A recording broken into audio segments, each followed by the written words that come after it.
এই যে আপনারা আজকে হরিনাম আস্বাদন করতে বসেছেন, তাই না? এই হরিনামের মধ্যে দিয়ে আমার মহাপ্রভু বললেন আজকে আপনাদের মাগো একসঙ্গে 7টা উপকার হচ্ছে। এগুলো আমার কথা নয়, এগুলো শাস্ত্রের কথা।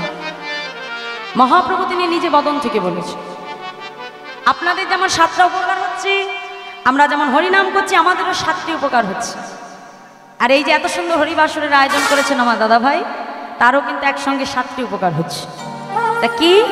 আমার মহাপ্রভু তিনি বললেন চেত দর্পণ মার্জনা ভব মহাদাবাগ্নি নির্বাপনা শ্রেয়া কৈরব চন্দ্রিকা বিতারণা বিদ্যা বৌধু জীবনা আনন্দম বুদ্ধিবর্ধনাং প্রতিপাদং পূর্ণামৃত স্বাদনাং সর্বাত্মা স্নাপনাং পরং বিজয়তে শ্রীকৃষ্ণ সংকীর্তনা। আমার মহাপ্রভু তিনি কি বললেন বাবা? চেত দর্পণ মার্জন, সর্বপ্রথম উপকার। চেত মানে কি? চিত্ত মানে মন। দর্পণ মানে হলো আয়না, আর মার্জন মানে হলো, একটু মন দিয়ে বুঝতে হবে বাবা, আমি যে কথাগুলো বলছি এগুলো যদি আপনারা নিজেরা গল্প করে সময় নষ্ট করেন কিছু বুঝতে পারবেন না। চেত দর্পণ মার্জন, দর্পণ মানে হলো আয়না, আর মার্জন মানে হলো ঘষে মেজে পরিষ্কার করা। বাবা যেমন বাজার থেকে যদি আমরা দাম দিয়ে পয়সা দিয়ে একটা আয়না কিনে আনি, দামি আয়না, তা মা আয়নার ভেতরে যদি আমি কাদা মাখিয়ে রাখি তা আয়নায় কি নিজের মুখ দেখা যায় গো মা? দেখা যায় না। তদ্রূপ আমার মহাপ্রভু বললেন যে আমাদের প্রত্যেকটা ভক্তের হৃদয় মাঝে যে মনরূপী দর্পণ রয়েছে, তা আমাদের এই মনরূপী দর্পণখানা বাবা কামনা বাসনার ময়লা দ্বারা আবদ্ধ হয়ে আছে। তাহলে জাগতিক জগতের আয়নাটা যদি তুমি শ্যাম্পু সাবান দিয়ে পরিষ্কার করো ঘষে মেজে, তাহলে সেটা কি হবে? ঝকঝকে হয়ে যাবে। আর পরিষ্কার হয়ে গেলে তাতে কিন্তু নিজের বদন সুন্দর দেখা যাবে, তাই না? ঠিক তেমনি আমার মহাপ্রভু বললেন যে আমাদের এই মনের আয়না, এই মনের আয়না তো আর জাগতিক জগতের শ্যাম্পু সাবানে পরিষ্কার হয় না। মনের আয়না পরিষ্কার হয় কিসের দ্বারা? হরিনাম সংকীর্তন রূপী মাজন দ্বারা। নিতাই গৌর হরি বল, হরি বল, হরি বল। অর্থাৎ যত আমরা হরিনাম আস্বাদন করতে পারবো বাবা, তত কি হবে? আমাদের এই মনের ময়লা ধীরে ধীরে পরিষ্কার হয়ে যাবে। আর এই মনের ময়লা যখন তুমি পরিষ্কার করতে পারবে, তখন তোমার এই মনরূপী দর্পণ মাঝে তুমি যুগল রূপে রাধা গোবিন্দের দর্শন পাবে। তাই মহাপ্রভু বললেন যে চেত দর্পণ মার্জনা, দ্বিতীয় ভব মহাদাবাগ্নি নির্বাপনা। এই হরি নামের দ্বারা আমাদের সমাজের চারপাশের যে দাউ দাউ দাউ দাউ করে কামনা বাসনার আগুন জ্বলছে,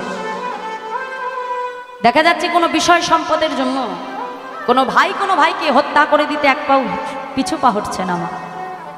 আবার এমনও দেখা যাচ্ছে আজকাল যে কোনো সন্তান নিজে হাতে পিতামাতাকে হত্যা করে ফেলছে। কেন? কিছু জাগতিক জগতের বিষয় সম্পদ অর্থের জন্য। তা আমার মহাপ্রভু বললেন যে জগতে যদি আমরা হরিনাম গ্রহণ করতে পারি, কারণ শেষের দিনে আমাদের একমাত্র সম্বল কি হবে? মধুমাখা হরিনাম। যখন আমাদের নিয়ে যাবে কি বলবে? বলো হরি, হরি বল, বলো হরি, হরি বল। তাহলে শেষের দিনের সম্পদ কি হবে মা? মধুমাখা হরিনাম। এই জাগতিক জগতের বিষয় সম্পদ, গাড়ি বাড়ি, অর্থ, ব্যাংক ব্যালেন্স কিছুই আমাদের সম্পদ হবে না। তাহলে এই চৈতন্য তোমার হবে কোথায় গেলে? হরিবাসরে এলে, কীর্তন আস্বাদন করলে, শ্রীমদ্ ভাগবত কথা শ্রবণ করলে। যত তুমি বেশি শুনবে, যত কীর্তন শুনবে, যত ভাগবত কথা শুনবে, ততই কিন্তু তোমার এই চিত্তটা পরিষ্কার হবে। আর যত পরিষ্কার হবে তত কি হবে? এই হরিনামের দ্বারা আমাদের সমাজের চারপাশের ভব মহাদাবাগ্নি একটু একটু করে নিভে যাবে। তাই বললেন যে ভব মহাদাবাগ্নি নির্বাপনা। তৃতীয় শ্রেয় কৈরব চন্দ্রিকা। চন্দ্রিকা শব্দের অর্থ হলো চাঁদের আলো। যেমন চাঁদের আলোতে শালুক ফুল প্রস্ফুটিত হয়, তেমন আমাদের প্রত্যেকটা ভক্তের হৃদয় মাঝে বাবা একটা ভক্তিরূপী শালুক রয়েছে। আর তোমার হৃদয়ের ভক্তিরূপী শালুকটা প্রস্ফুটিত হবে কখন? যখন তুমি হরিনাম সংকীর্তন গ্রহণ করবে। আর যত গ্রহণ করবে তত তোমার হৃদয়ের ভক্তিরূপী শালুক ধীরে ধীরে বিকশিত হয়ে উঠবে। তাই মহাপ্রভু বললেন যে শ্রেয়া কৈরব চন্দ্রিকা বিতারানাং বিদ্যা বধূ জীবন। বধূ শব্দের অর্থ হলো মাগো নারী জাতি।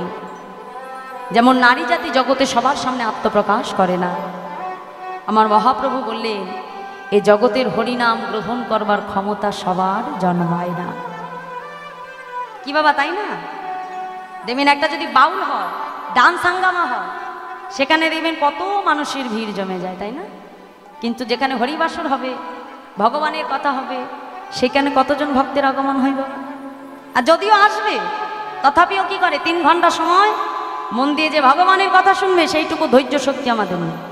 হ্যাঁ, তা মহাপ্রভু বললেন এ জগতে হরিনাম সবাই গ্রহণ করতে পারবে না, তাই বললেন যে বিদ্যা বধূ জীবনা আনন্দম বুদ্ধিবর্ধনম, অর্থাৎ হরিনামের প্রতি পদে পদে আনন্দ আর আনন্দ। আনন্দম বুদ্ধিবর্ধনম প্রতিপাদং পুণ্য অমৃত আস্বাদনা, অর্থাৎ হরিনামের প্রতি পদে পদে পুণ্য অমৃতের স্বাদ। সর্বাত্মা স্নাপনাং পরাং বিজয়াতে শ্রীকৃষ্ণ সংকীর্তন। বললেন এক হরিনামের দ্বারা আমাদের সর্ব আত্মার স্নান হয়ে যায়। যদি বলো কেমন করে, না তোমরা যেমন এখানে হরিনাম শুনছো, তোমাদের যেমন কাজ হচ্ছে বাবা, তেমনই এই মাইকের আওয়াজটা অনেক দূরে চলে যাচ্ছে, তাই না? তাই মাইকের আওয়াজে দেখা যাচ্ছে কোনো ভক্ত ঘরে বসে কর্ম করছে, কর্মের ভেতর থেকে ভগবানের কথা আস্বাদন করছে। তা আগুনের ভেতরে যদি আমরা জানতে অজান্তে হাত দিই বাবা, আগুন কি করবে? হাত ছেড়ে দেবে? কি করবে? পুড়িয়ে ফেলবে, তাই না? ঠিক নামেরও একটা দাহিকা শক্তি আছে। শাস্ত্রে বলছে হেলাই বা শ্রদ্ধায় যে বা নাম লয়, ক্রমে ক্রমে কৃষ্ণ ভক্তির হয় উপাচয়। অর্থাৎ এই হরিনামের যে দাহিকা শক্তি, সেটা তুমি শ্রদ্ধায় গ্রহণ করো আর হেলায় গ্রহণ করো, নামের দাহিকা শক্তি তোমার ভেতরে কাজ ক্রিয়া করবেই করবে। নিতাই গৌর হরি বল, হরি বল। তাই আমার মহাপ্রভু বললেন এক হরিনামের দ্বারা আমাদের সকল জীবের 7 উপকার হয়ে যায়। সেই করুণার অবতার আমার দয়াল গৌর হরি আজ কি করছেন? শ্রীবাস অঙ্গন মাঝে অগণিত ভক্তকে সঙ্গে নিয়ে প্রভু আমার মনের আনন্দে হরিনাম করছে। আর বৈষ্ণব মহাজন আজকে প্রভুর নৃত্য দর্শন করে পদ রচনা করছে। তা মহাপ্রভু কেমন করে নৃত্য করছে বাবা? সুন্দর লালা সচির দোলালা নাচত শ্রীহরে কীর্তন মে সুন্দর লালা সচির দুলালা নাচত শ্রীহরি কীর্তন মে হালে চন্দন তিলক মনোহর অলোকা শোভন কপালান মে আর ভালে চন্দন তিলক মনোহরে অলোকা শোভন কপালন মে ভালে চন্দন তিলক মনোহর অলোকা শোভন কপালান মে ভালে চন্দন তিলক মনোহর অলোকা শোভানু কপালন মে নাচত শ্রীহরে কীর্তন মে সুন্দর লালা সচির দোলালা নাচত শ্রীহরি কীর্তন মে সুন্দর লালা সচির দোলালা নাচত শ্রীহরে কীর্তন মে সুন্দর লালা সচির দুলালা নাচত শ্রীহরি কীর্তন মে। তো মহাপ্রভু আজকে শ্রীবাস অঙ্গন মাঝে হরিনাম করতে করতে হঠাৎ করে হরিনাম বন্ধ করে দিয়েছে। আর যেই না গৌর হরি আজকে হরিনাম বন্ধ করে দিল বাবা, শ্রীবাস পণ্ডিত ছুটে এসে বলছে অ প্রভু, প্রভু তুমি এত সুন্দর হরিনাম করতে করতে হরিনাম বন্ধ করে দিলে কেন দয়াময়? গৌর হরি বলছে শ্রীবাস, তোমরা যে আমাকে বলো ব্রজে যারা নদে তারা, অশ্রীবাস ব্রজের সবাইকে তো আমি দেখতে পাচ্ছি, কিন্তু একজনকে তো আমি দেখতে পাচ্ছি না। প্রভু তুমি কার কথা বলছো দয়াময়? গৌরহরি শ্রীবাস পণ্ডিতকে কাছে নিয়ে বলছে, শ্রীবাস আমি কার কথা বলছি জানো? শ্রীবাস তোমরা যে বলো আমি নাকে ওই ব্রজে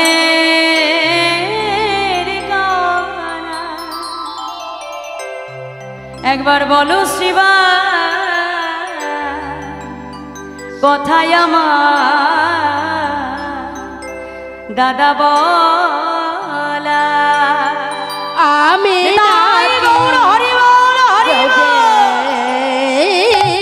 কানাই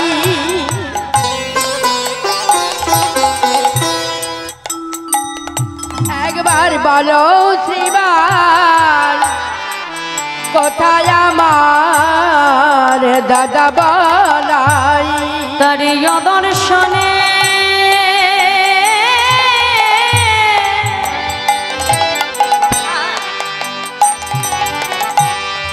আমি প্রাণে মরি গো, যারে দর্শনে আমি প্রাণে মরি। যার অদর্শনে আমি প্রাণে মরি, অদর্শনে আমি প্রাণে মরি। একবার বলো শিব তারা করে, একবার বলো শ্রীবাস তারা করি, একবার বলো শিব তারা করে, একবার বলো শিবা তারা করি। বলো কোথায় দাদা হলো ধারি, একবার বলো বলো শিবাস তারা করে।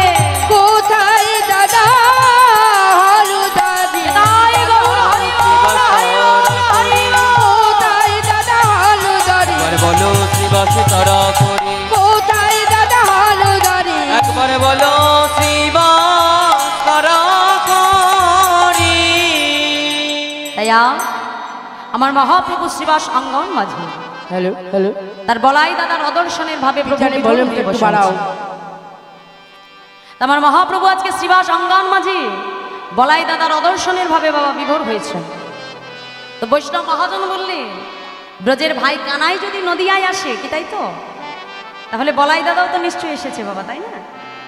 তা ব্রজের সেই কলরাম কোথায় এসেছে বাবা? বৈষ্ণব মহাজন তিনি পদাবলিতে কলম দিলেন। কি বলছি? কোথায় এসেছে? রার দেশনা হরি বল।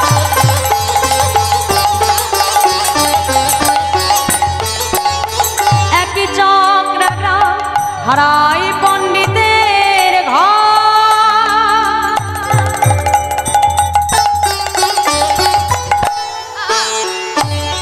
শুভ মাঘ মাস শুক্লা ত্রয়োদশী জনমিলা হলো শুভ মাঘ মাস শুক্ল ত্রয়োদশী জনমিলা হল শুভ মাঘ মাস শুক্লা ত্রয়োদশী জনমিলা হলো শুভ মাঘে মাস শুক্লা ত্রয়োদশী জনমেলা হলো ধর। হারায় পণ্ডিত অতি হরষিত, হারায় পণ্ডিত অতি হরষিত, হারায় পণ্ডিত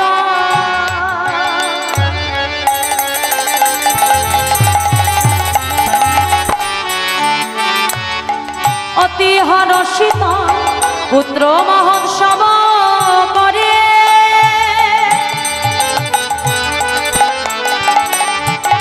হরি বল। ধরণী মণ্ডল করে টলমল আনন্দ নাহিক ধরে, ধরণী মণ্ডল করে টলমল আনন্দ নাহিক ধরে। হারায় পণ্ডিত অতি হরষিত পুত্র মহোৎসব বাবা, যেটা আপনাদের এই মেদিনীপুর ডিস্ট্রিক্টেই দেখা যায় যে আপনাদের কন্যা হোক কিংবা পুত্র হোক, আপনারা কি করেন? সেই সন্তানের অন্নপ্রাশনে মহতী হরিবাসরের আয়োজন করে। এই জিনিসটা কিন্তু অন্য কোনো ডিস্ট্রিক্টে হয় না, শুধু মেদিনীপুর ডিস্ট্রিক্টে দেখেন যে আপনারা সব কিছুতেই ভগবানের অমৃত কথার আস্বাদন করেন। খুব ভালো বাবা। তা আজকে হারাই পণ্ডিতের মনে খুব আনন্দ, কারণ তার ঘরেই তার ছোট্ট সন্তান ভূমিষ্ঠ হয়েছে, তার মনে আনন্দ ধরছে না। তা পিতামাতার যেমন মনে আনন্দ হচ্ছে, আরেকজনের মনে খুব আনন্দ, কি যিনি এত সুন্দর বৈষ্ণব পদাবলী রচনা করলেন, কে? বৈষ্ণবের হইল প্রসন্ন, বৈষ্ণবের মন হইল প্রসন্ন, বৈষ্ণবের হইল প্রসন্ন, বৈষ্ণবের মন হইল প্রসন্ন, আদানন্দ সাগরে ভাসে,